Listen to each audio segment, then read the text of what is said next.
As you can see, it's the lid of an old Harley Davidson Liberty Tour Pack that has been chopped and dissected. We took a King Tour Pack, chopped out the hinge area, and grafted it into this lid. So it now uses the late model hinges, locks, and all other parts on the old Liberty box, designed to sit very, very low over top of the back fender. Today we're going to make a mold of it. Always use pure carnauba wax. Do not use the mold release wax sold by the companies.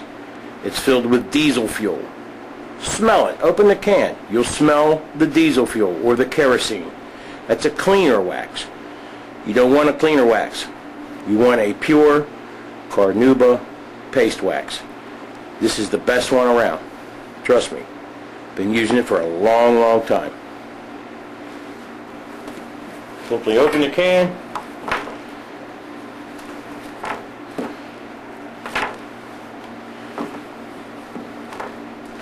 And begin waxing. Wax it real good. Especially on a new part that you're going to copy and make molds of. The very first part always needs at least 10 coats of wax. Always wax it 10 times. This way your part won't get stuck in the mold.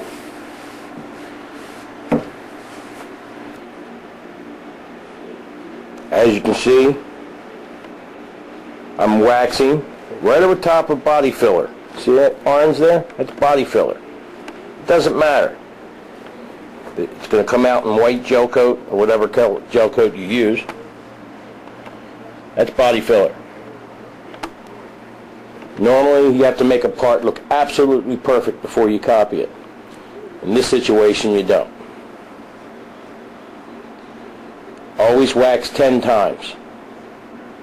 Always. If you don't wax 10 times, you might be very, very sorry when your part sticks to the mold. After we wax, we use PVA, which is a liquid plastic. It's plastic dissolved in alcohol and puts a plastic-like trash bag film between the part and the gel coat. Now that your part's been waxed 10 times, take it off. Use good, clean cotton rag. It's the best thing to use. Don't use a sham wow or paper towels. Good, clean rag,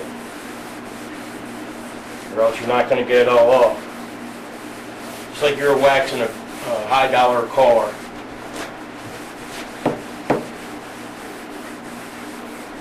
It's very important. Any scratch you put in the part now is going to show up in your new part. Making a mold is you're actually making a mirror image.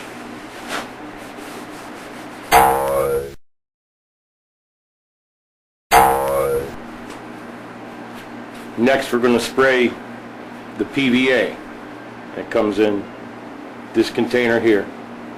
This is the particular brand that I like to use. Hardall number 10. Simple touch-up gun to apply it. Cheap. You can get this Home Depot, Tractor Supply, 15 bucks, 12 bucks. They work real well. Just keep them clean. Spray the PVA at 90 psi and adjust the gun where it sprays in a, how do I say it? We spray at 90 psi with a small fan pattern out of the gun. And you have to do a few very light mist coats, or else you're going to have a lot of runs. You want it to look like a sheet of glass when you're done.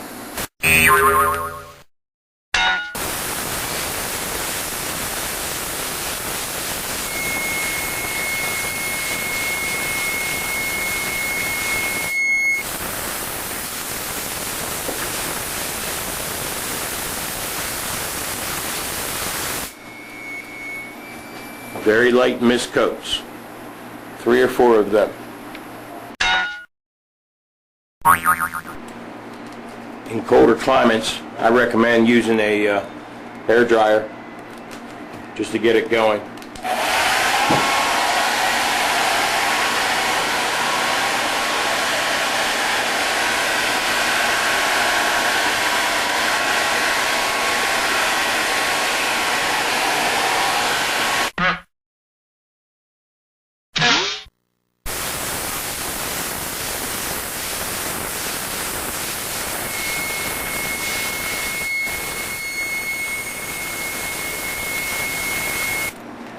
It gets better every time you go.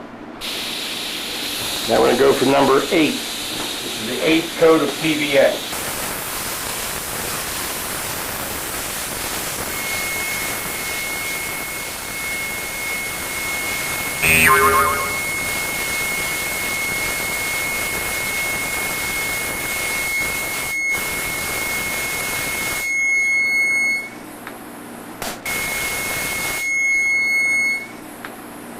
Like a sheet of glass.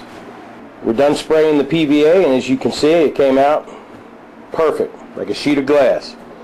Even the primer is shiny. Dull gray primer is shiny. The body filler is shiny. You can see the sheen on it. That will keep the part from sticking to the gel coat when I make the mold. I've got a lot of people after these. So when you see them on a motorcycle, you'll know where they came from. There's a lot of copycats out there, a lot of scabs that like to copy other people's parts. That's a big no-no in the fiberglass world. But the scabs do it anyway. So if it doesn't have our logo in it, you know you have a scabbed part. There is no guarantee, and don't send it back to me when it breaks. I don't want to hear about it. The scabs know who they are. We know who they are. I guess we're going to gel coat next. Grab yourself a smoke, a soda. Sit down and watch the fun. The next thing we use is gel coat. Tooling gel coat. Tooling gel coat is much harder than the gel coat you make the actual parts with. This stuff is made so you can make hundreds of parts out of your mold. You can use the regular layup gel coat, but it won't last as long. You'll get quick wax buildup. It's just not worth it. A couple dollars more, get tooling gel coat. You see these little holes I put in my can? You see these little holes I put in my can? See these little holes? And so when you pour the gel coat into your cup gun, the leftover can drain back into the can. You don't waste as much. It's not cheap. Don't waste it. We're going to spray our gel coat on today using the cup gun. I'll show you that in a second. Anyone who says, well, you don't need a gun, I'm going to brush it on, is lazy. They're just plain lazy. They don't want to do it the right way, so they'll brush it on. It'll work, but it's not the right way. It leaves a different pattern in the gel coat on your part. Light spots, heavy spots, it's wrong. Just wrong. Everybody says, I'm just going to brush your gel coat on. Get somebody else to make your part.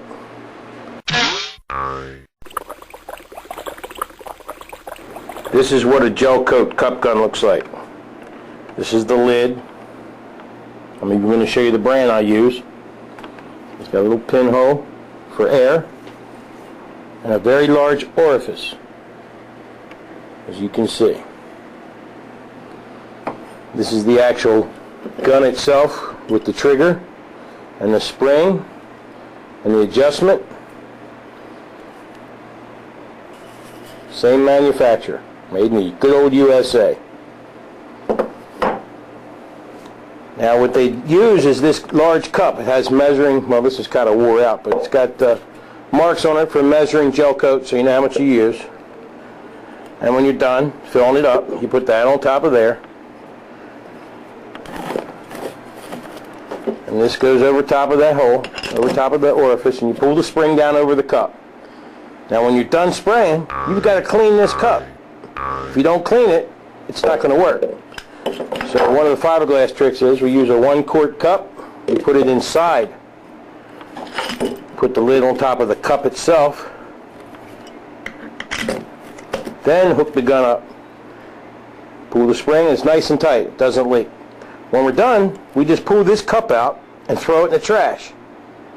Real easy cleanup. You save a lot of acetone that way. Again, if somebody wants to brush your part, find somebody else. Now there's my tooling Gelcoat in the cup. I'm getting ready to put the catalyst in, or you can call it the hardener, I guess. Make sure you use the manufacturer's recommended specifications, or the amount that they want you to use. I'm using a little bit more than a pint. That's a quart cup. And I keep a chart just in case I need it or I forget. There you go. Gelcoat. I'm using a pint at 1.75%, which is 10 cc's. So I'm going to use probably 12 cc's. It's cold. Bear with me here. I'm using a blender. Where's my blender? Oh, my blender's over here. I'm using this old blender and the catalyst to mix it in this cup. Don't use a stick or a screwdriver. You'll be sorry. One of these days, you'll be sorry. It works and it doesn't work. Use a blender if you can. I don't know if you can see it. This is a catalyst dispenser. You just squeeze it to the desired amount. That's it. You pour it in.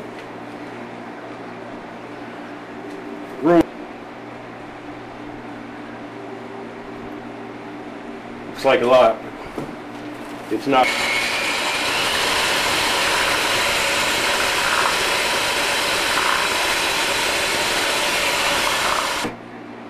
In the big cup,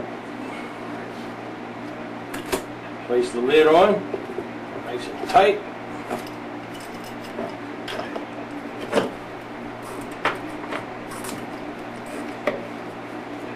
And you're good to go. And away we go.